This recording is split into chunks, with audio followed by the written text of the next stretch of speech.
अब मैं कह रही हूँ कि अगर सुन, जिस दिन हम कहलाना चाहेंगे दिलीप कुमार, जिस दिन हम कहलाना चाहेंगे तू तो तू, तुम्हारे बोलिए कि दिलीप कुमार ये तुम भी सुन लो, दिलीप कुमार ये तुम भी सुन लो, क्षमा नहीं हम तुम्हें करेंगे। एक जिन्ना पैदा कर दिया, दूसरा नहीं पैदा करेंगे।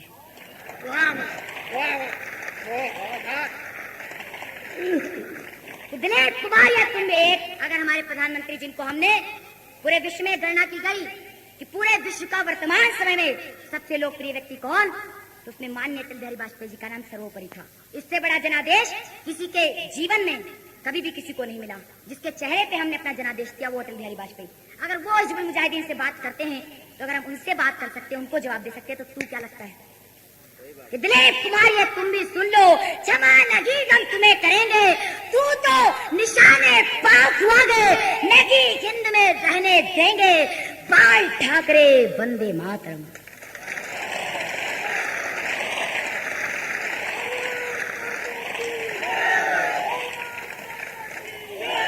लेकिन मुझे अफसोस है आपने तालियां बजाई उस व्यक्ति के नाम पे, लेकिन आप लोगों ने किसी ने आवाज नहीं उठाई जब उस व्यक्ति से 6 वर्ष के लिए मताधिकार छीना गया। ओमपाल सिंह निडर जी बैठे हैं, पंक्तियां देना चाहती हूँ उनकी उसमें कि उस व्यक्ति से 6 वर्ष के लिए मताधिकार छीना गया। हम लोग बॉम्बे जाते हैं, सत्तन जी आज 18 वर्ष से, ये इंदौर के लिए गर्व की बात है, 18 वर्ष से अनवरत देश के सबसे बड़े मंच का संचालन कर रहे हैं और जनता उन्हें उसी तरीके से सुनती है। उस मंच पे भी वहां पर उस बाला साहब ठाकरे से 6 वर्ष के लिए मताधिकार छीना जाता है। किस बात पे छीना जाता है? क्योंकि उस व्यक्ति का इस देश पे कर्जा है, उसने देश के द्वार बॉम्बे को कश्मीर बनने से बचा लिया। ये उसकी सांप्रदायिकता कही जाती है इस देश में। उस व्यक्ति का इस देश पे ये कर्जा है। आप गणेश जी का सम्मान करते हैं, उनकी मूर्तियां चौरस्ते पे रखते हैं, मैंने बहुत जगह देखी है, उधर भी रखी है, किधर भी रखी। लेकिन इसी देश में, ये देवों को पूजने वाला देश, जहाँ पे देवताओं ने जन्म लिया, भगवानों ने जन्म लिया, उस देश में माता वैष्णो देवी अमरनाथ की यात्रा में व्यवधान प्रस्तुत किए जाते हैं। माननीय अटल बिहारी वाजपेयी जी, आडवाणी जी, अशोक सिंघल जी, उमा भारती जी, समरा जी, पूरे सारे लोग चुप्पी साध के बैठ जाते हैं।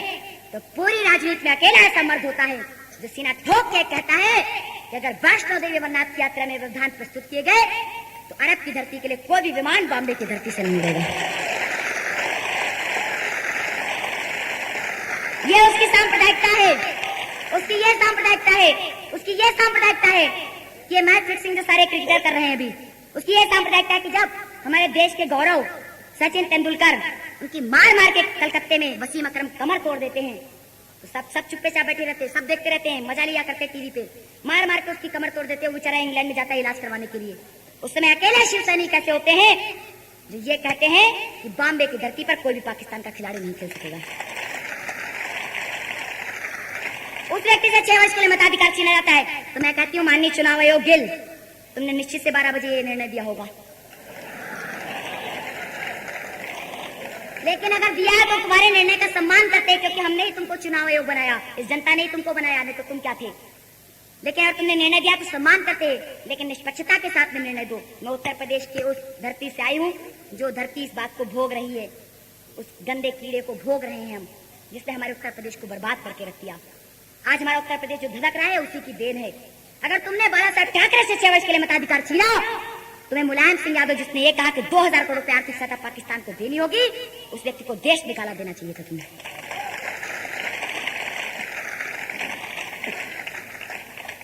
कभी वो दिन था जब नरसिम्हा राव व्हाइट हाउस के बाद 3 दिन तक पड़े रहे और बिल क्लिंटन ने मिलने के लिए समय नहीं दिया। आज हमने अटल बिहारी को बहुत सारी बातें कही, लेकिन ये वही व्यक्ति है जब नरसिम्हा राव 3 दिन तक पड़े रहे, उन्हें बिल क्लिंटन ने मिलने के लिए समय नहीं दिया। आज वही बिल क्लिंटन हमसे मुलाकात के लिए समय मांगते हैं। और हमारे एक बात और आपको बता दूं, हमारा प्रधानमंत्री माननीय अटल बिहारी वाजपेयी वहां पर जाकर के इंग्लिश में भाषण नहीं देंगे जो अभी तक देते आ रहे हैं लोग। वहां पे जाकर के पूरा भाषण हिंदी में देंगे, हमारी राष्ट्रभाषा को सम्मानित कराएंगे।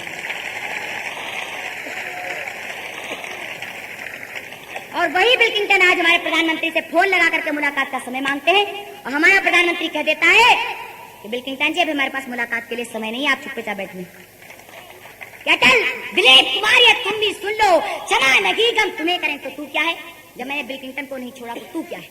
कि दिलीप कुमार ये तुम भी सुन लो, क्षमा नगी हम तुम्हें करेंगे, तू तो निशाने पाक हुआ गए, नगी जिंद में रहने देंगे, बाल ठाकरे वंदे मातरम का सीने ऐलान करेंगे, तेरी तो औकात क्या गए, कब्रों से मुर्दे बोलेंगे, तेरी तो औकात।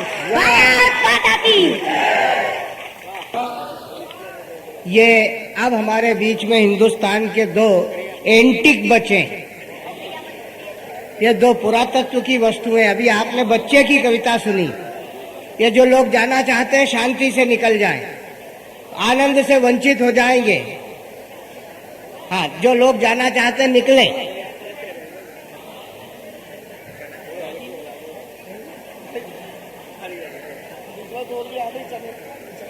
हाँ, ये भैया देखो जल्दी से निकल आओ। हाँ, तो हम किसी कवि को इस तरीके से पढ़ाने की स्थिति में नहीं है। हम भी जानते हैं कि आपकी प्राकृतिक पीड़ाएं हैं, आप बहुत देर से बैठे हुए हो, यहाँ पर कवि भी उठ करके चले गए लेकिन आप नहीं जा सके। लेकिन जल्दी से आप अपना स्थान ग्रहण कर लें और हम इस कवि सम्मेलन को चलाएंगे। भाई बंकट बिहारी पागल और पंडित विश्वेश्वर शर्मा जो हमारे बीच में विराजमान है, आपके बीच में काव्य पाठ करेंगे। बैठो यार।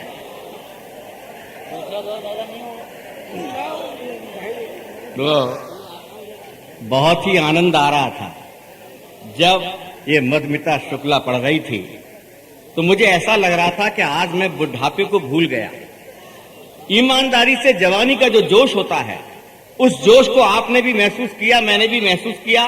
कवि सम्मेलन के तेवर देखे कि यहाँ इतनी जनता उठ के गई, लेकिन जितना जनता आज अभी भी उतनी की उतनी, यानी कि धरती का कमाल है। लोग कितने ही चले गए लेकिन जनसंख्या वही नजर आ रही है। मैं सबसे पहले एक बात की बधाई देना चाहता हूं, मेरा नाम बंकट बिहारी पागल है। दूरदर्शन वालों ने जब मेरा पहली बार इंटरव्यू लिया तो मुझसे यही पूछा, पागल जी हिंदुस्तान में एक से एक अच्छा नाम था, आपने अपना नाम पागल ही क्यों रखा? मैंने कहा इस नाम में जो सुख है वो दूसरे नाम में नहीं है। बोले कैसे? मैंने कहा कैसे की क्या बात है, आपकी घरवाली भी लाड़ में आती होगी तो दिन में 2 बार जरूर कहती होगी कैसे पागल है। अब आप ही सोचिए मुझे कितना सुख मिलता होगा कि घरवाली औरों की और नाम मेरा रहता।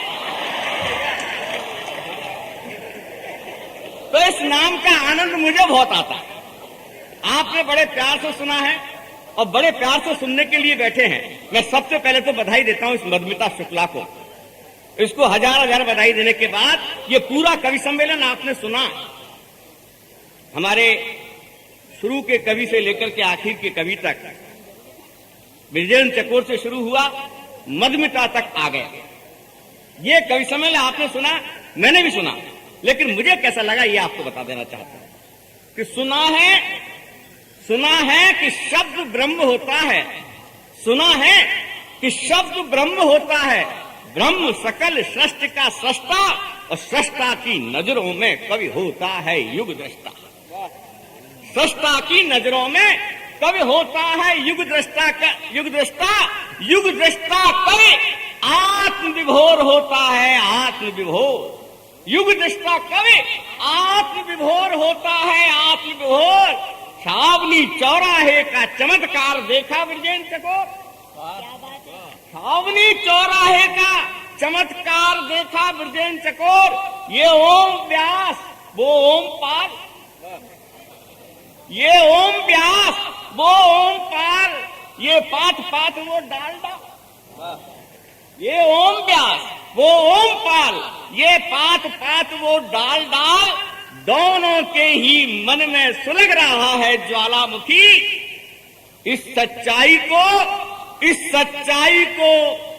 स्वीकारो, वेद प्रकाश बाधित, सच्चाई से आंखें मत मीच। इस सच्चाई को स्वीकारो, वेद प्रकाश बाधित, सच्चाई से आंखें मत मीच। भूखा जब भूख से दिल मिलाता है, भूखा जब भूख से दिल मिलाता है, तो रोटी का एक किरण का झलका उस भूचाल उठा लाता है, भूचाल उठा लाता। और भूचाल आता है तो निर्वल के निर्वल की, भक्ति तन जाती है। भूचाल आता है तो निर्बल से निर्बल की भक्ति तन जाती है और मंच की मधुमिता शुक्ला दुर्गा बन जाती है। जियो जियो और जियो, मंच की वाह मधुमिता शुक्ला वाह, दुर्गा बन जाती है। इस दुर्गा को अटल बिहारी वाह। अमेरिका लेकर जाते, इस दुर्गा को अटल बिहारी अमेरिका लेकर जाते तो बात बड़ी कर देती। बिल क्लिंटन के आगे मियां मुशर्रफ की खाट खड़ी कर देती। मियां मुशर्रफ की वाह भाई पागल जी, क्या खाट खड़ी करी है। सत्तन जी का जवाब नहीं है। अरे इन्होंने कहा क्या खाट खड़ी कर दी है। मैं खाटों की बात तो कहना नहीं चाहता, लेकिन जो खाटों पर बैठे हुए खटमल हैं उनके बारे में जरूर बात करूं। करो। बहुत आदर के साथ ही कवि सम्मेलन आपने सुना। मैंने जहां तक सुना वहां तक मैंने आपकी बात कही। अब बीच में मत बोलना, क्योंकि मेरे सामने जब मैं बोलता हूं तो एक ही हस्ती है जो मेरे सामने बोल जाती है, वो है मेरी घरवाली। मुझे ऐसा महसूस मत कराना कि वो यहां भी है। पागल के मुंह मत लगो यार। बहुत प्यार के साथ सुन रहे हैं, अपने अपने तरीके से सब बात कहते हैं। यहां लालू यादव के लिए भी बहुत कुछ कहा गया। भगवान कृष्ण बोले, सुन ले लालू, मैंने तो महाभारत में ही यदुवंश समाप्त कर दिया। तू कहां से आया? तू कहां से आया? तो लालू यादव बोले, हे नटनागर, पहले तुम बताओ, तुमने अपने जमाने में कितनी गोपियों के संग रास रचाया? मतलब यह है कि हर आदमी का अपना तर्क, और उस तर्क के आधार पर कहना चाहता हूं। एक सज्जन बोले कि सुन ले लालू सुन, पशुओं का चारा खाया है तो अब दूध भी देना पड़ेगा। सत्तर भाई ने बात कही थी, मूलधन के साथ साथ तुझे सूद भी देना पड़ेगा, और पशुओं का चारा खाया है तो दूध भी देना पड़ेगा। तो उसका जवाब लालू यादव ने क्या दिया, मैं आपको बता रहा हूं कि सुन रे कवि सुन, चरागाह से चलकर मैं मुख्यमंत्री के पद पर आया। चरागाह से चलकर मैं मुख्यमंत्री के पद पर आया। अरे कौन सा गुनाह कर दिया अगर पशुओं का चारा खाया? कौन सा गुनाह कर दिया अगर पशुओं का चारा खाया? चारा खाकर मैं दूध भी देता हूं, मगर इस दूध की रबड़ी बना ले। चारा खाकर मैं दूध भी देता हूं, मगर उस दूध की रबड़ी बना लेता हूं।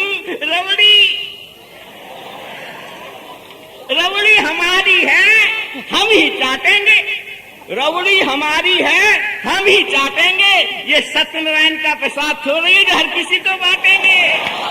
अरे वाह वाह वाह, क्या बात है।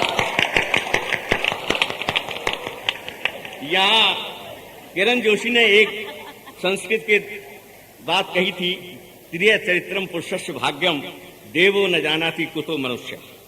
ये बात उन्होंने कही, उसके अर्थ भी बताए, लेकिन मैं कहता हूं अब वो दौर नहीं रहा जब उस श्लोक को बोला जाए कि त्रिया चरित्रम पुरुषस्य भाग्यम देवो न जानाति कुतो मनुष्य। अब तो यूं बोला जाना चाहिए कि लालू चरित्रम रावड़ी भाग्यम। अच्छा है। लालू चरित्रम रावड़ी भाग्यम बीजेपी ना जानाति कुतो कांग्रेस। अच्छा है। ये अपना अपना चिंतन युग के साथ परिवर्तित होता है। ये मेरी बेटी, इसने एक बात कही थी कि पाकिस्तान को जवाब देने का काम किसी ने नहीं किया। मुझे उम्मीद है पागल जी देंगे। मैं वही बात कहना चाहता हूं, एक रचना देना चाहता हूं आपके सामने। पाकिस्तान के ओर से नहीं, भारत की ओर से नहीं, कारगिल के युद्ध में जो सैनिक मारे गए थे उनकी ओर से बात कह रहा हूं। स्वागत है। बहुत सीधी सी बात, लेकिन बड़े चिंतन के साथ मैं कह रहा हूं कि वो देखो, कारगिल की पर्वतमाला भारत के जांबाज सैनिकों का साहस तोल रहे हैं। वो देखो, कारगिल की पर्वतमाला भारत की जांबाज सैनिकों का साहस तोल रही है। और ये देखो, लोहू से लथपथ सैनिक की लाश पाक फौज के अत्याचारों का कच्चा चिट्ठा खोल रही है। क्या बात। पाक फौज के अत्याचारों का कच्चा चिट्ठा खोल रही है, बोल रही है कि पहले उंगली काटी, फिर जबड़े तोड़े, गुप्तांग तराशे, आंखें फोड़ी, क्या क्या नहीं किया पाक फौज के दरिंदों ने, कोई कसर नहीं छोड़ी। अरे संगीनों की नोकों पर सदगन का सारा लहू निचोड़ दिया, संगीनों की नोकों से तन का सारा लहू निचोड़ दिया। आखिर हुआ यही, इन सांसों ने आना जाना छोड़। क्या बात। आखिर हुआ यही कि इन सांसों ने आना जाना छोड़ दिया, फिर भी हार नहीं मानी हमने पाक फौज के अत्याचारों से, फिर भी हार नहीं मानी हमने पाक फौज के अत्याचारों से। मरते मरते आसमान गुंजा दिया, भारत माता के जयकार। मरते मरते आसमान गुंजा दिया, मरते मरते आसमान गुंजा दिया भारत माता की जयकारों से। तो भारत माता की कोख उर्वरा है, 9 महीने का इंतजार नहीं करती। भारत माता की कोख उर्वरा है, 9 महीने का इंतजार नहीं करती। अरे मरता सिर्फ सिपाही है, लेकिन मरने की चाह नहीं मरती। भारत माता की कोख उर्वरा है, 9 महीने का इंतजार नहीं करती, और मरता सिर्फ सिपाही है, लेकिन मरने की चाह नहीं मरती। अरे मौत हमारी दुल्हन है, बंकर में सुहाग रात मनाते हैं हम। मौत हमारी दुल्हन है, तुमने दूल्हा वाली बात कही थी कि मौत हमारी दुल्हन है, बंकर में सुहाग रात मनाते हम। गोलियों से पेट नहीं भरता तो तोपों के गोले खाते हैं। मौत हमारी दुल्हन है, बंकर में सुहाग रात मनाते हैं हम, और गोलियों से पेट नहीं भरता तो तोपों के गोले खाते हैं हम। तो तोपों के गोले खाते हैं हम। तो बारूदी विस्फोटों से सुनो भुजा फड़कने लगती है, बारूदी विस्फोटों से सुनो भुजा फड़कने लगती है, और सैनिक के आलिंगन में आकर मौत तड़पने लगती। क्या बात है, क्या बात है। बारूदी विस्फोटों से सुनो भुजा फड़कने लगती है, और सैनिक के आलिंगन में आकर मौत तड़पने लगती है। तो पाक फौज के मंसूबे खतरनाक हैं, मरते मरते हमने जाना है। कहते थे धोती हो अथवा धोती कुर्ता, भारत की राजनीति के 2 रूप, कि कहते थे कि धोती हो अथवा धोती कुर्ता, दोनों ही लिबास जनाना है, हर लिबास जनाना है। बेशक 3 युद्ध हारे पाक ने, अब उनकी भरपाई होगी, और सीमा पर मारेंगे हम, भीतर घनघोर तबाही होगी। अरे जात पात के झगड़े में भारत क्या कर पाएगा, और आपस में लड़ने वाला हमसे कैसे लड़ पाएगा। हमने सुना, सुनकर हंसे हम, हमने सुना तो सुनकर हंसे हम। हंसते हंसते निकल गए थे प्राण हमारे, और मरकर भी जीत गए हम, और दरिंदे थे हारे। मरकर भी जीत गए हम, और दरिंदे थे हारे। तो पाक फौज को लगा जैसे हम मुर्दों ने उनके सीने में खंजर घोंप दिया। पाक फौज को लगा जैसे हम मुर्दों ने उनके सीने में खंजर घोंप दिया। इसीलिए होकर लाचार 100 सैनिकों का शव भारत की सेना को सौंप दिया। 100 सैनिकों का शव भारत की सेना को सौंप दिया। तो सच तो ये है, मरकर हमने तो कर्जा चुका दिया माटी का। सच तो ये है, मरकर हमने तो कर्जा चुका दिया माटी का। लेकिन बहुत जरूरी है, सिलसिला बना रहे बलिदानी पर पार्टी का। अरे बलिदानों को माटी से मत तोलो, बलिदानों से माटी को तोलो। क्या बात है, क्या बात है। बलिदानों को माटी से मत तोलो, माटी को बलिदानों से तोलो, माटी को बलिदानों से तोलो। आओ संवेदसरों में भारत माता की जय बोलो, और कसम उठाओ कि युद्ध विराम नहीं होगा जब तक विराम लगेगा ना। घुसपैठ और आतंकवाद की तहरीर में। और कसम उठाओ, युद्ध विराम नहीं होगा तब तक जब तक पाक अधिकृत कश्मीर का विलय न हो जाए कश्मीर। जब तक पाक अधिकृत कश्मीर का विलय न हो जाए कश्मीर में, तो सुनो, सीमा पर मरे हुए सैनिक की आत्मा बोल रही है। वो देखो कारगिल की पर्वतमाला भारत के जांबाज सैनिकों का साहस तोल रही है। और ये देखो लहू से लथपथ सैनिक की लाश पाक फौज के अत्याचारों का कच्चा चिट्ठा खोल रही है, कच्चा चिट्ठा खोल। मित्रों, ये थे पागल जी जिनको आप सुन रहे थे। मुझे ऐसा लगता है कि पागल जी ने कुछ कंजूसी की। यदि आप लोग वाकई में पागल जी को और सुनना चाहते हैं तो ज्यादा अच्छा होगा, जोरदार तालियों से बुलाएं। ये भुवनेश्वरी की चित्रकारी भी दिखाऊंगा। यहाँ पर हम आनंद के लिए बैठे हैं। भाई पागल जी को मैं आपके बीच में दावत देता हूं कि वे आए और वो छक्के पर एक कविता पढ़ते थे। वो अभी नहीं बोलेगी ची, हाँ अब वो बाद में बुलाएंगे, पर पहले वो कविता मैं चाहता हूं कि आपके इस वातावरण को वो फिर उत्फुल्ल कर दें। वैसे उनका रंगे वो चाहे जैसे रंगाएं, अपन इस नाप की कोई ईंट भी नहीं लगा सकते अब तो। इसलिए जोरदार तालियां बजा करके पागल जी का स्वागत कीजिएगा, अभिवादन कीजिएगा। आइए बंधुओं, मैं तो सोच रहा था कि आप कुछ लोग ये चाहते थे कि कवि सम्मेलन ऊंचाइयों पर चढ़े। मैंने सोचा सीढ़ी लगा दो, चढ़ने वाले अपने आप चढ़ जाएंगे, लेकिन अब चढ़ना भी मुझे को पड़ा। ये सत्तन जी ने कहा कि पागल के आगे जी लगाना पड़ता है, जी लगाना हमारी तहजीब है। सत्तन भाई, इतनी उम्र ली है, तुमने भी कम उम्र नहीं है तुम्हारी। बहुत साफ कहता हूं, किसी से जी लगा लो, पागल कहलाओगे।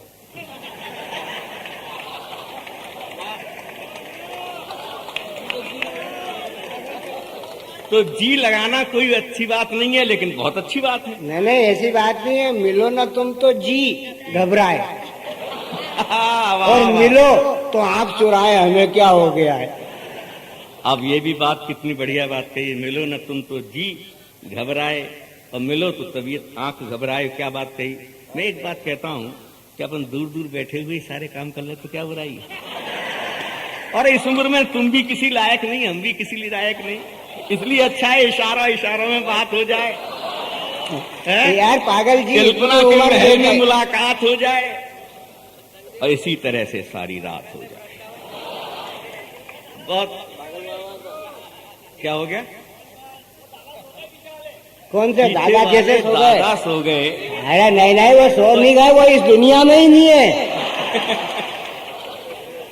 एक बड़े प्यार से कह रहे हैं दादा सो गए पीछे वाले। हाँ।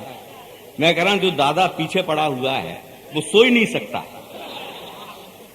आप लगाओ इस उम्र में भी वो आदमी पीछे पड़ा हुआ है।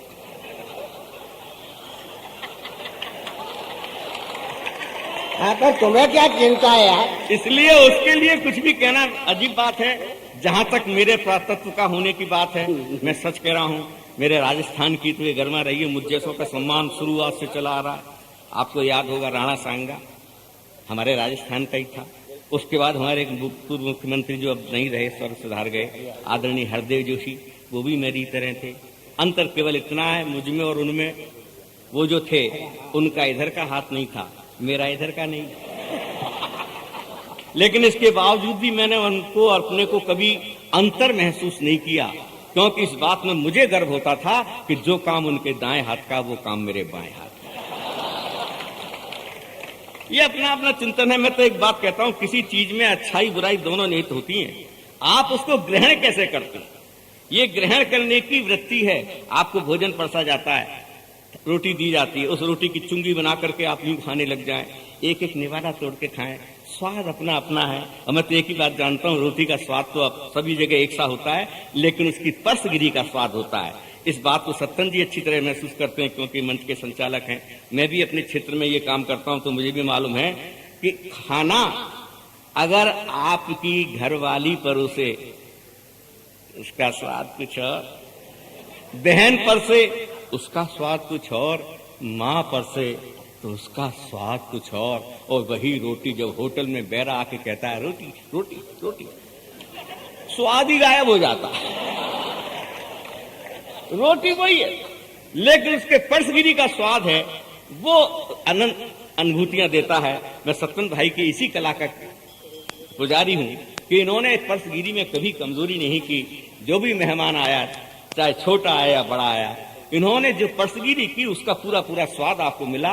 ये मधुमिता शुक्ला उम्र में बहुत छोटी है, लेकिन छोटी मिर्च बहुत तेज होती है। आज मुझे इस बात का एहसास हो गया, क्योंकि एक गीत हमारे यूपी में ही, कम मधुमिता छोटी मिर्च बड़ी तेज बलवा में छोटी न जा, ये गीत है ना।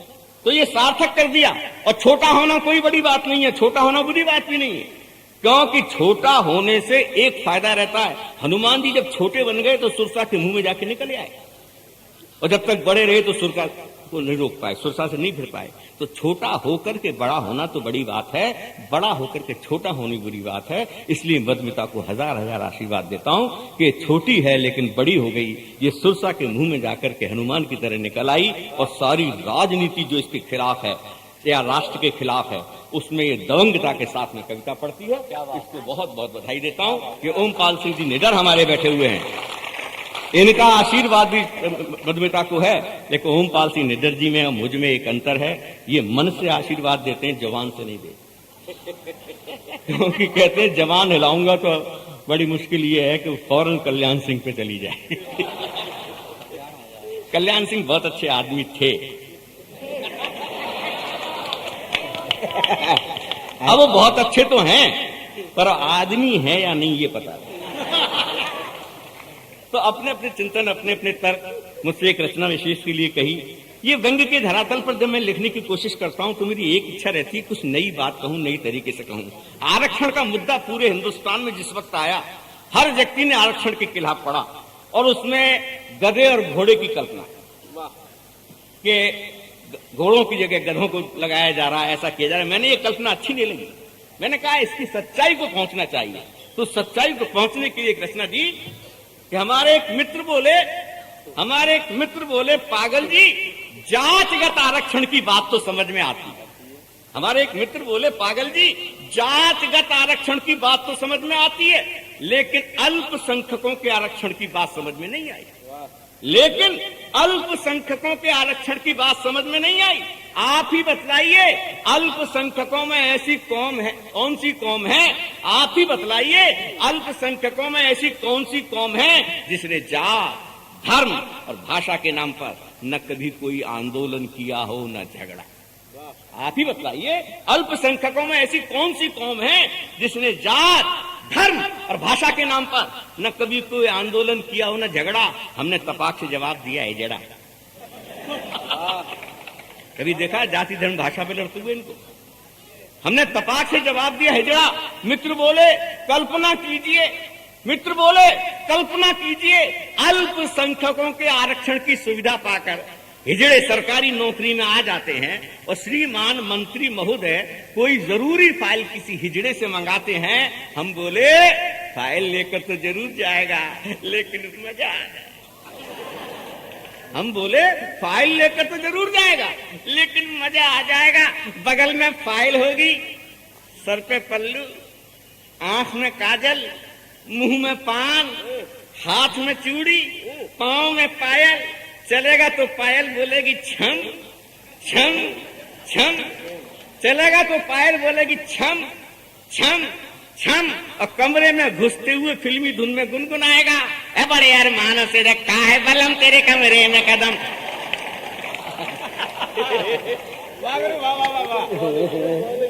फिल्मी धुन में गुनगुनाएगा, ए बड़े यार मानो से रखा है बलम तेरे कमरे में कदम। मंत्री महोदय झुंझला कर कहेंगे बदतमीजी बंद कीजिए, जवाब मिलेगा बदतमीजी की कमीज बनवा लीजिए। बदतमीजी बदतमीजी बदतमीजी तो तूने की है, हमारा पुश्तैनी धंधा छुड़ाकर कहाँ ला पटका।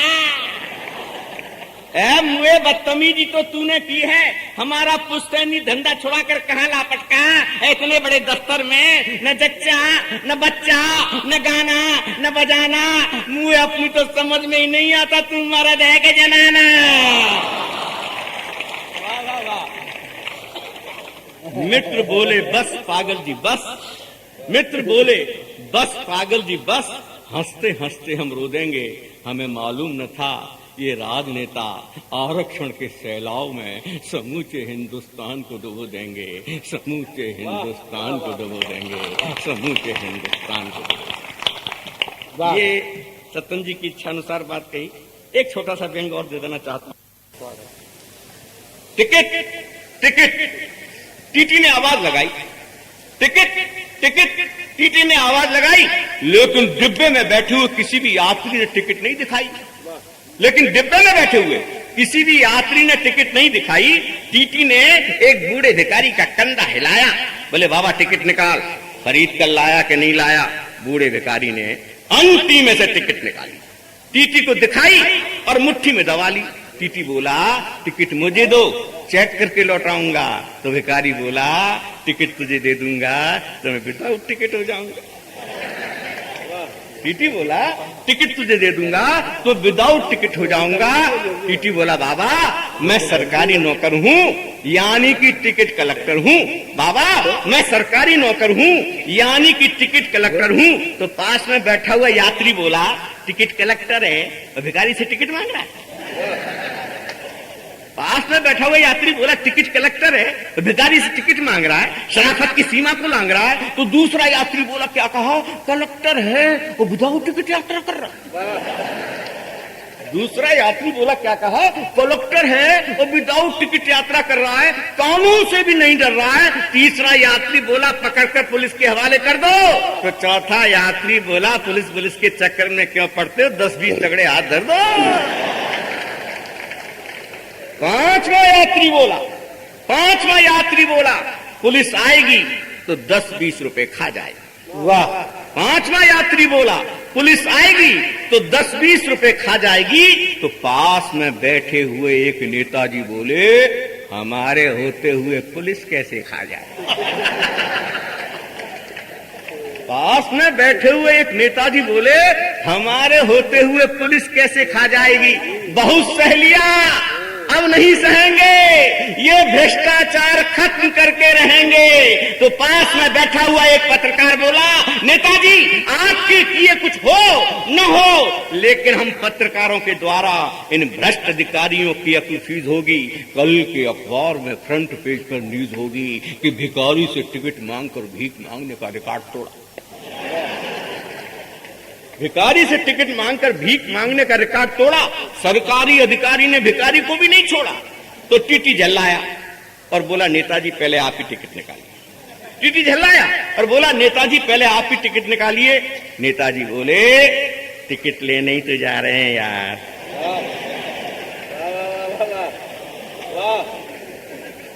नेताजी बोले टिकट लेने ही तो जा रहे हैं यार, तुझे टिकट चाहिए 10-5 साल हमारी शागिर्दी में रहो, उसके बाद टिकट के लिए कहो। 10-5 साल हमारी शागिर्दी में रहो, उसके बाद टिकट के लिए कहो। सच तो ये है कि डिब्बे में जितने बैठे हैं सब के सब टिकट के चक्कर में दिल्ली जा रहे हैं और अकेले भिखारी महोदय हैं जो तुम्हें टिकट दिखा रहे हैं, जो तुम्हें टिकट दिखा रहे हैं, जो तुम्हें टिकट। और सतन जी अब आपकी इजाजत हो तो मैं अपने उसी औकात पे आकर के वापस बैठूं या इसी वक्त बैठ जाऊं, मुझे कोई तकलीफ नहीं है। क्योंकि बैठना उठना इस बुढ़ापे में लाभदायक ही रहता है। अगर आदमी एक जगह बैठा रहे तब भी खराब बात है और एक जगह खड़ा रहे तब भी खराब बात है, क्योंकि बुढ़ापे में चैन नहीं पड़ता। सबसे बड़ी बात है आदमी कहीं भी रहे। नहीं, ये तो आपने बिल्कुल बात कही और ईमानदारी की बात है, आपने मुझे पहचाना। अभी तो मैं जवान हूं। अरे जवान किसे कहते हैं? जिसकी जवान चलती रहे। हाथ पर चलना जवानी का प्रतीक नहीं है, जिसकी जवान चलती रहे। आपको मालूम है आपने अपनी जिंदगी को कैसे जिया मैं नहीं जानता। मेरे 65-70 साल की उम्र में हमारी जवानी के दिन कैसे थे? सिर्फ जवान का इशारा होता था। हमारी घरवाली कभी ये नहीं कहती जी सुन रहे हो यहाँ आओ, तो खिड़की के सहारे खड़ी हो जाती, दरवाजे के सहारे खड़ी हो जाती। हम समझ जाते थे घर में बुला रही। तो ये चिंतन है, युग युग का चिंतन है। आज आपके देखिए, एक सबसे बड़ी बात, पीड़ा की जनक बात बताना चाहता हूं, और बड़ी दर्दीली बात है कि अब हिंदुस्तान में एक डे मनाया जा रहा है, वैलेंटाइन डे। आपके इंदौर में भी मनाया गया होगा, 2-3 साल से ये शुरुआत हो गई है। तो मुझसे एक सज्जन बोले, पागल जी आपकी इतनी बड़ी यात्रा हो गई जीवन की, ये वैलेंटाइन डे क्या है? मैंने कहा ये घोड़े का प्यार है। बोले कैसे? मैंने कि तांगे में जुते हुए घोड़े को जाते हुए देखा है? बोले हाँ देखा है। मैंने कैसे जाता है? टप टप टप, और सामने से दूसरे टांग में जुती हुई घोड़ी दिखाई दे जाए तो वो घोड़ा अपनी दोनों टांगे आगे की खड़ी करके हिरनाता है, और जब घोड़ी चली जाती है तो घोड़ा फिर टप टप टप। तो ये वैलेंटाइन डे देखा तो प्यार हो गया, वरना नहीं। वरना एक बात बताओ, साल में एक दिन प्यार करें, बाकी दिन क्या करें? ये क्या जमाना है? यहां एक दिन के लिए प्यार का नियुक्त किया गया है। हमारे जमाने में था हर एक दिन, कभी भी, किसी भी क्षण। अब प्यार कोई करने की चीज थोड़ी होती है, प्यार तो अनुभूत किया जाता है।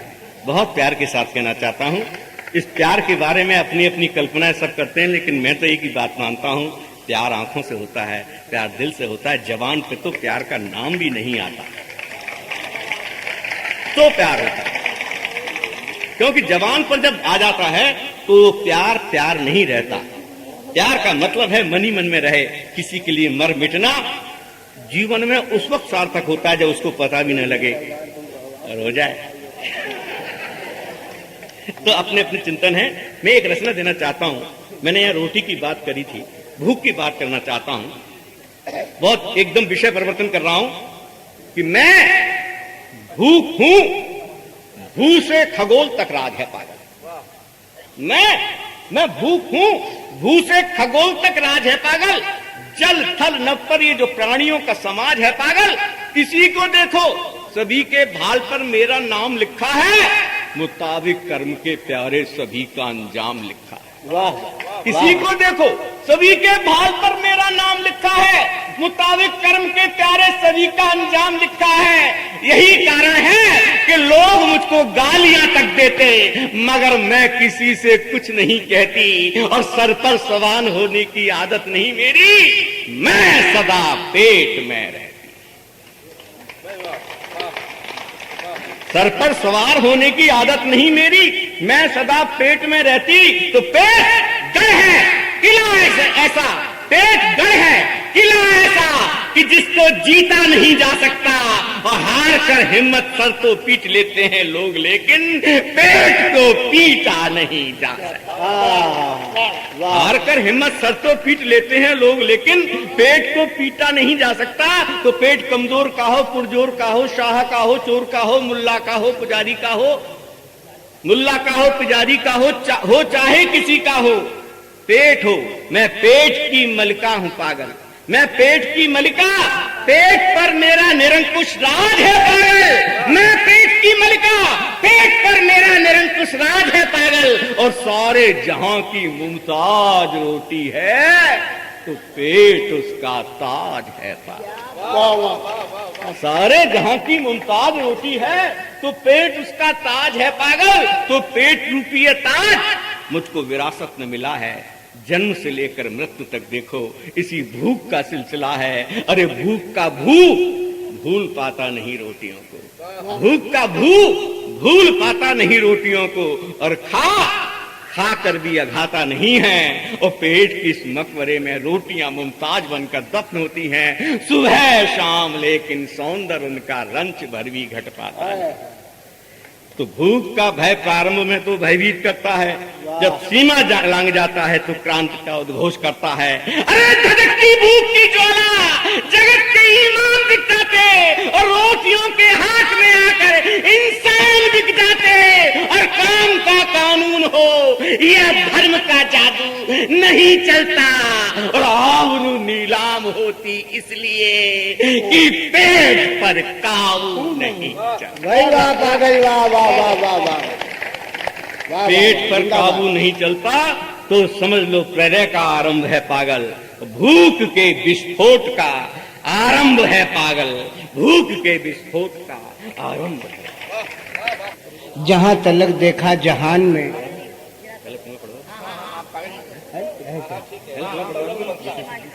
अरे मैं तो पढ़ ही लूंगा। मैं कह देता हूँ, पर पंडित जी हैं। तो पंडित जी को बाद में पढ़ा देना। अरे अभी उनको देखिए पंडित विश्वेश्वर शर्मा, मैं चाहता हूं कि उनकी नींद अधूरी न रहे और तुम्हारा इंतजार भी अधूरा न रहे। सत्यन जी जो हम सबको यहाँ पढ़वा रहे हैं, मैं ये चाहता हूं कि जिंदगी में वो अच्छी मां होती है जो सबको खिलाती है उसके बाद खाती है, लेकिन वो बेटा भी अच्छा होता है जो मां को खिला करके ही दम लेता है।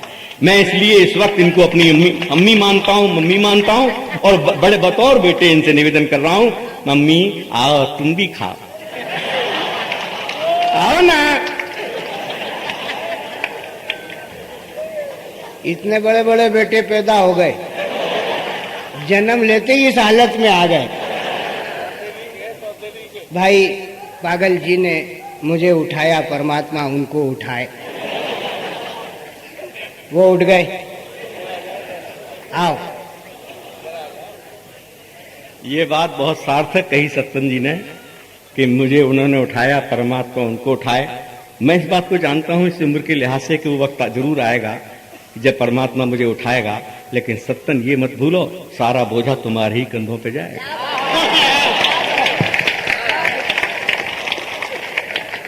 अरे पागल के मुंह कौन लगे हैं? समझदार ने चुप रह जाना चाहिए भैया। हाँ, ये हमारे मित्र प्रकाश सोनकर बिठा के हमें कार में, ये हमारे मित्र प्रकाश सोनकर एक दिन बिठा के हमें कार में ले जा रहे थे श्री राम दरबार में। जैसे ही गाड़ी एक चौराहे पे मुड़ी, ड्राइवर चौंका, कुत्तों का एक दल उस कार पे भौंका, ड्राइवर घबराने लगा। कुत्तों का एक दल उस कार पे भौंका, ड्राइवर घबराने लगा, गाड़ी को हिलाने लगा, कुत्तों को भगाने लगा। हमने कहा है भाई ड्राइवर, कुत्तों को मत भगाओ, वो अपना कर्तव्य पालन कर रहे हैं, उन्हें कर्तव्य पालन से मत डिगाओ। जैसे ही गली का दूसरा मोड़ आएगा इनका भौंकना बंद हो जाएगा।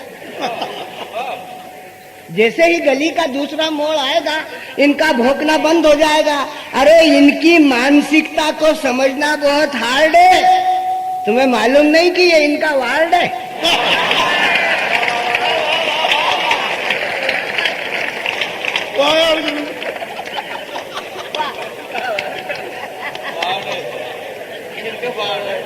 बात समझ में आ गई तो ताली बजाओ।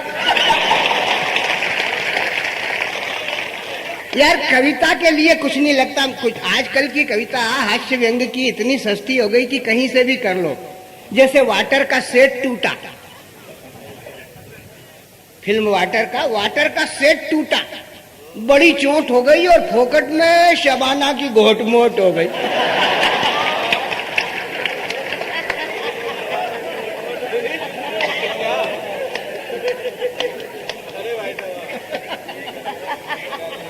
वाटर का सेट टूटा, बड़ी चोट हो गई, फोकट में शबाना की घोटमोट हो गई।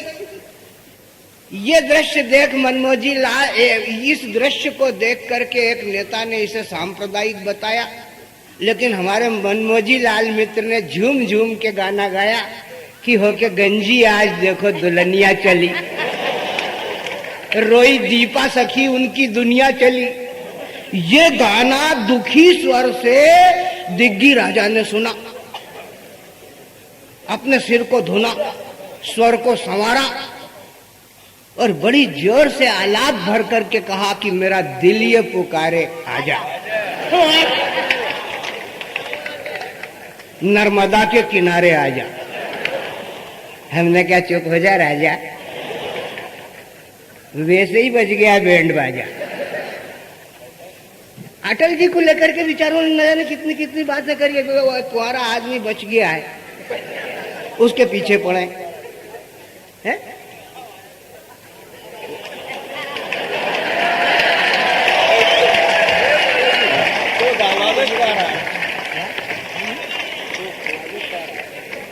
कितने प्यार से आप लोगों ने स्वागत किया है। ये निडर जी भी बता रहे थे कि आप उसे कुआरा कह रहे हैं, लेकिन मैं एक बात कह सकता हूं, कुंवारा होने का मतलब अगर शादी नहीं होना है तो कुंवारे हैं।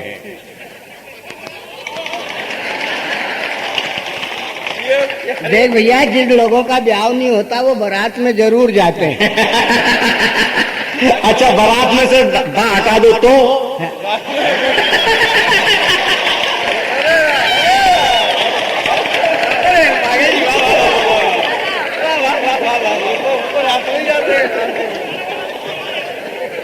अब इनको ये नहीं समझ रहा है कि बारात से बाहर हटा दो तो रात में जाते हैं। इनको मालूम होना चाहिए कि वो तो गए तो दिन में ही थे, पर वहां रात थी।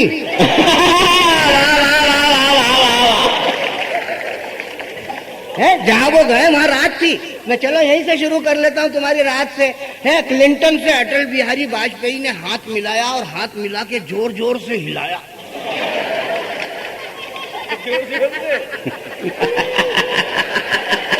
अरे वाह वाह वाह वाह वाह वाह वाह वाह। क्लिंटन से अटल बिहारी वाजपेयी ने हाथ मिलाया और हाथ मिला के जोर जोर से हिलाया। बोले हमारा दिल तुम्हारे साथ है। तभी सोनिया गांधी बोली कि इसमें आरएसएस का हाथ है। वाह वाह वाह वाह वाह वाह वाह वाह वाह वाह। यार, कविता के लिए क्या है? वैसे सत्यन भाई, एक बात मैं कहना चाहता हूँ, बिलिन क्विंटल से हाथ मिलाने का अवसर अगर मुझे मिल जाता तो मेरे हाथ मिलाते ही उसका कलेजा हिल जाता। पागल जी, पागल जी, आपके हाथ मिलाते ही उसका कलेजा हिल जाता।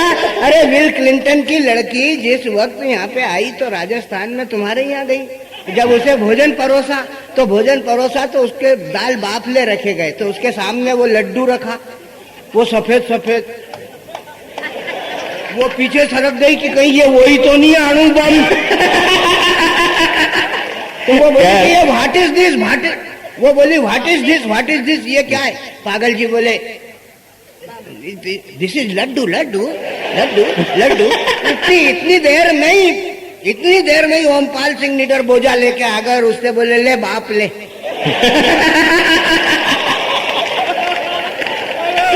क्या बात है, क्या बात है सत्यन भाई, ये तो सही है, लड़की के साथ हुआ सो हुआ। बिलिन क्लिंटन को भी जो मजा राजस्थान के नायला गांव ने दिया वो शायद वो कभी भूल नहीं पाएगा, क्योंकि जब वो नायला गांव में गया वहां की औरतों ने अपनी सारी समिति का चित्रण किया और अपनी मशीन में से जो उनकी अपनी सदस्यता शुल्क की मशीन थी उसका कार्ड बनाया और बिलिन क्लिंटन को सौंप दिया। तो बोले ये क्या है? बोले जब कभी तुम्हारे पे गरीबी आ जाए और तुम्हें गाय भैंस का धंधा करना हो तो हमसे कर्जा ले लेना, हम तुम्हें कर्जा दे देंगे। ये राजस्थान की माटी का एक जवाब है बिलिन क्लिंटन को, इसीलिए उसने अटल जी को बुलाया है। और जब भी कहीं जाता है तो नायला नायला चिल्लाता है, क्योंकि उसे मालूम है अब राष्ट्रपति तो रहेगा नहीं और अमेरिका में उसे निकाल दिया गया तो नायला में तो आके रहेगा। अपने बुद्धि के दिवालियेपन का प्रदर्शन कर रहे हो तुम, गाय ढोर से आगे ही नहीं हो। है, तुम्हारा पूरा जीवन गाय ढोर में ही बीत गया यार। है, कभी मनुष्यता की बात समझी होती तो गाय ढोर से आगे बढ़ते। है, अब वो मनुष्यता की बात थी, अब तुम गाय ढोर में ही अटके हो तो जाओ चारा खाओ। पागल जी, कुल मिला करके एक बात समझो, राजस्थान तो इतना महान है कि उसके बारे में कुछ कहना उसकी शान में गुस्ताखी करना है, पर राष्ट्रगीत में उसका नाम ही नहीं। ये ईमानदारी की बात कही है इन्होंने। पूरे राष्ट्रगीत में पंजाब, सिंध, गुजरात, मराठा, द्राविड़, उत्कल, बंगा कहीं भी राजस्थान नहीं है। लेकिन एक बात मैं बता देना चाहता हूं आपको कि राजस्थान का नाम गीत में इसलिए नहीं है कि गीत स्त्रीलिंग और राजस्थान पुल्लिंग। क्या दिया?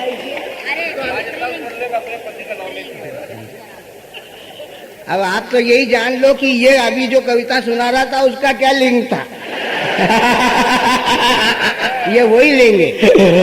वैसे तो मैं ये जानकारी देना चाहता हूँ तो कुल मिला करके राजस्थान को एक लिंग मानते हैं। वाह वाह वाह। और जो एक लिंग की जय बोल करके अपनी वीरता का प्रदर्शन करता रहा। राजस्थान इतना महान देश है प्यारे भाई, इतना महान है कि वहां पर मुंड कट जाए तो रुंडी लड़ रही है। ये राजस्थान से आए। इनके राजस्थान में क्या है? रेगिस्तान थार का। और अपन मालवा के कालिदास के मालवा के निवासी अपना को माल और वाह। माल और वाह, ये कहते हैं कि हम राजस्थान से आए। मैं इनसे कहना चाहता हूँ, पागल जी अपनी भ्रांति मिटा दो। दुनिया में कोई भी शख्स जब आता है, धरती पर जो कोई भी शख्स पैदा होता है तो मालवा से पैदा होता है, क्योंकि कालिदास ने मालवा को मालव कहा। उस मालव में माँ हिंदी का और लव वही इलू इलू था। अगर माँ लव नहीं करे तो ये दुनिया बसे क्या? वाह वाह वाह वाह, ये तो इन्होंने मेरी बात को सार्थक कर दिया। हाँ। माँ का लव यहाँ और बाप माँ ऐसा वही होता है। लव और कुश इसी देश में पैदा हुए, यहाँ से उड़ा के लिए जाए गए। भाई पागल जी हैं तो पागल ही। पर मैं इनसे कहना चाहता हूँ कि आप मध्य प्रदेश के लोगों से छेड़खान मत करना, क्योंकि मध्य प्रदेश के बिना प्राणी मात्र की गति नहीं है। संसार की संपूर्ण क्रिया मध्य प्रदेश के लिए ही चलती है।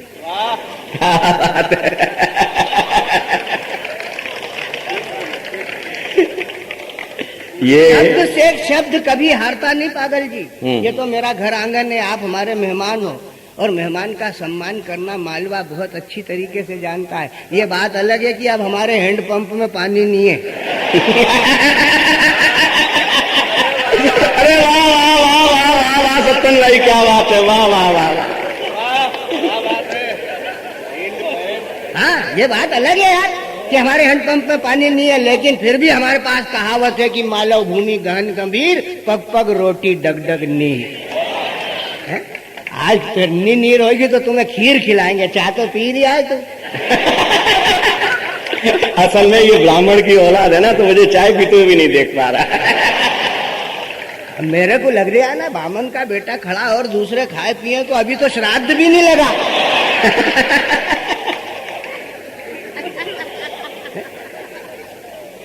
अरे कविता की बात हो रही, कहाँ से आ गई यार कविता? कविता करने में कुछ भी नहीं लग रहा है। सामने वाली खिड़की में खड़ी हुई लड़की को देख करके तैमूर लंग बोला।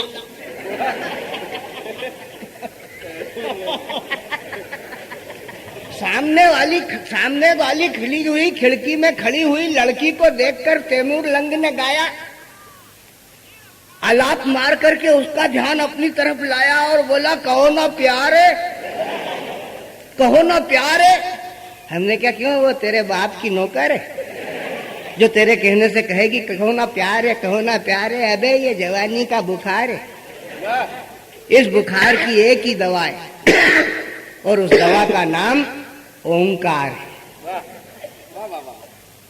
है। यह व्यंग ऊपर से चला गया क्योंकि बारीक था, मोटा होता तो समझ में आ जाता। अब बारीक बातें होती है। अरे कविता कितनी घटिया हो गई यार, कहाँ से कहाँ तक आ गई। अगर आपको आपकी बहन की सहेली से प्यार है और उससे मिलने का आपको इंतजार है, तो आप डायरेक्ट अपनी बहन के पास जाइए, समस्या बताइए, आपकी बहन जो बताए बस उसी साबुन से नहाइए। अगर आपको आपकी बहन की सहेली से प्यार है और उससे मिलने का आपको इंतजार है, तो आप डायरेक्ट अपनी बहन के पास जाइए, समस्या बताइए, आपकी बहन जो कहे बस उसी साबुन से नहाइए, कामना फल जाएगी, सहेली मिल जाएगी। इस मिलन कहानी से उन्हें कौन रोके, बस ओके। वाह वाह वाह वाह सत्यन भाई, क्या बात है। अब आप देखो, अभी वो आएगा, मैं उसको जगाऊंगा भूत को है। जब मैं उसे जगाऊंगा तो आप देखोगे फिल्म की पंक्तियां कैसे कैसे काम में आ जाती हैं। और कविता तो हमारे इंदौर, आपने देखा कि मूल कवि सम्मेलन के चालू होने से पहले जो बीज कवि सम्मेलन था नीचे से, जिसे जगमोहन ने संचालित किया है, वहां पर भी आपने उसके तेवर देखे, इंदौर के कवियों के तेवर देखे। लेकिन कविता कैसी है, तुक मिला, एक गाना बजता है और एक लड़का तुक मिला देता है, आप हंस देते हो यार। कविता बजती है कि सूरत है तेरी भली, कोयल सी तेरी बोली। वो उधर से रामलाल आया और बोला कि ससुराल जा रही है, ले माला डी की गोली।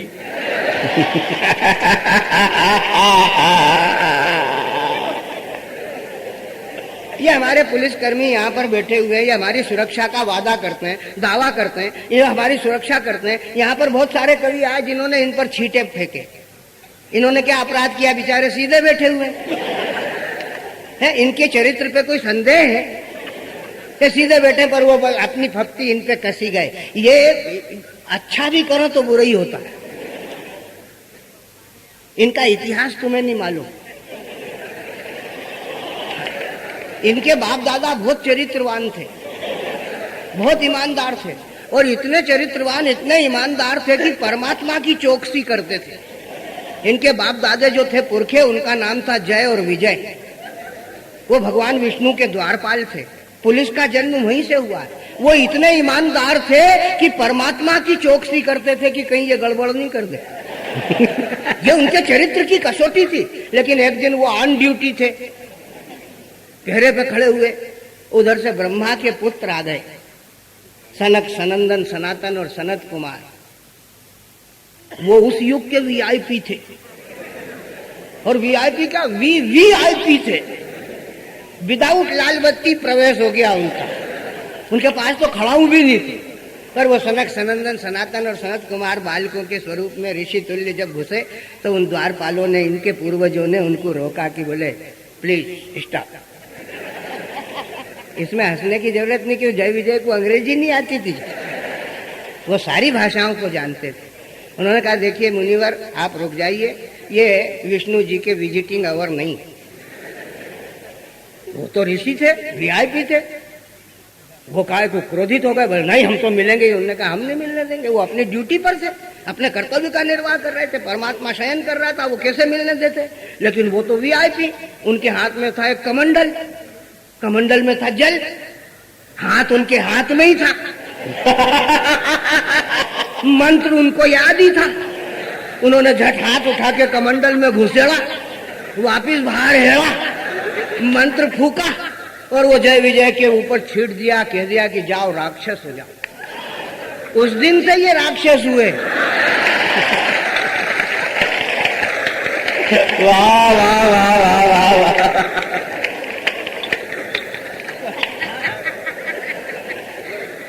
ये बेचारे कर्तव्य का ही पालन कर रहे थे, कुछ पाप नहीं किया। हम दशहरा मनाते हैं, दिवाली मनाते हैं, ये ऑन ड्यूटी रहते हैं। इनके बच्चे रास्ता देखते हैं कि बाबूजी आएंगे, दूध मलाई लाएंगे, पैकेट लाएंगे, फुलझड़ी लाएंगे, पटाखे लाएंगे। लेकिन इनके बच्चे दिवाली नहीं मना पाते हमारे बच्चों की तरह, क्योंकि ये ड्यूटी पर खड़े रह करके खाकी ड्रेस पहन करके हमारी सुरक्षा का वादा करते हैं, दावा करते। ये वो लोग, अभी 40 आदमी संवेदनशील इलाके में जो हमारे यहाँ के भास्कर दीवान के नेतृत्व में मारे गए, किसी ने कोई शोक संवेदना प्रकट की? नहीं की, क्योंकि हम इनको घृणा की दृष्टि से देखते हैं। इनके शरीर पर जो खाकी वस्त्र है, ये इस बात का संकल्प लेकर के खाकी वस्त्र पहनते हैं कि हम खाक में मिलकर के भी हम अपने कर्तव्य का निर्वाह करेंगे, तब खाकी की। वाह वाह वाह वाह वाह वाह। तो प्यारे, हमारे देखने के नजरिए बदल गए। और नजरिए किस तरीके से बदल गए, मैं कहना चाहता हूँ। एक कविता पढ़ना चाहता हूँ, यहाँ पर मेरे मुस्लिम भाई बैठे हों तो उन्हीं को सादर समर्पित करना चाहता हूँ। इस कविता के माध्यम से कहना चाहता हूँ, हाँ, बहुत विनम्रता पूर्वक कहना चाहता हूँ कि हिंदुस्तान का दर्शन लड़ाई का नहीं है, मार डाले काट डाले। अरे हमने शांति सुरक्षा हेतु बम बनाए और बम बना के विमान अपहरण के जूते खाए। हमने शांति व्यवस्था हेतु बम बनाए, शांति व्यवस्था, और बम बनाकर विमान अपहरण के जूते खाए। विदेशी गुंडे आतंकवादियों को छोड़ा, पर शांति पथ से रिश्ता नहीं तोड़ा। क्या बात है। हमारा दर्शन क्या है? एक दिन हमारा गाली का, दूसरा दिन क्षमा का है। हमारे देश में ऐसा है कि वो साल भर में जब किसकी आज क्षमा वाणी है, माफ करना भी है, कल से फिर कुछ माफ करेंगे। है? होली को गाली का दिन, क्षमा उन्हीं को माफी मांगने का दिन। हम कैसे जीते? सांप तक की तो पूजा कर लेते हैं। हमने भी सांपों को माफ किया है? वो अटल बिहारी वाजपेयी के बारे में ये इतनी सारी बातें कह रहे थे, सोनिया जी के बारे में कह रहे थे, बड़ा स्वदेशी विदेशी का मामला चला, ये स्वदेशी अटल, विदेशी सोनिया। अरे सोनिया विदेशी है तो अटल स्वदेशी है, तो एक साथ दोनों की क्यों जनता में पेशी है? सोनिया विदेशी है तो अटल स्वदेशी है, तो एक साथ दोनों की तो जनता में पेशी है। एक कहे ऐसी है वो, एक कहे वैसी है वो, किसी को भी पता नहीं चला कि वो कैसी है।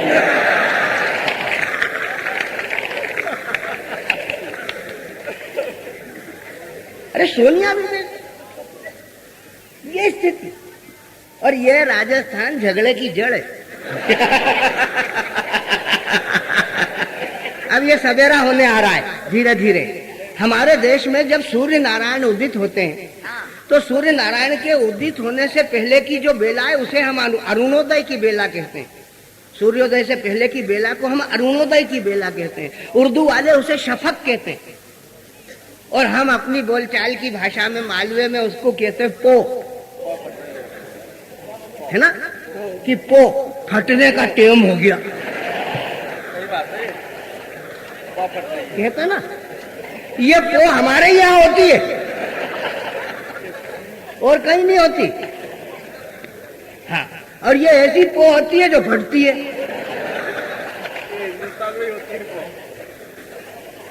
हाँ, ये ऐसी पो होती है जो फटती है। पो नहीं हो तो क्या फटे।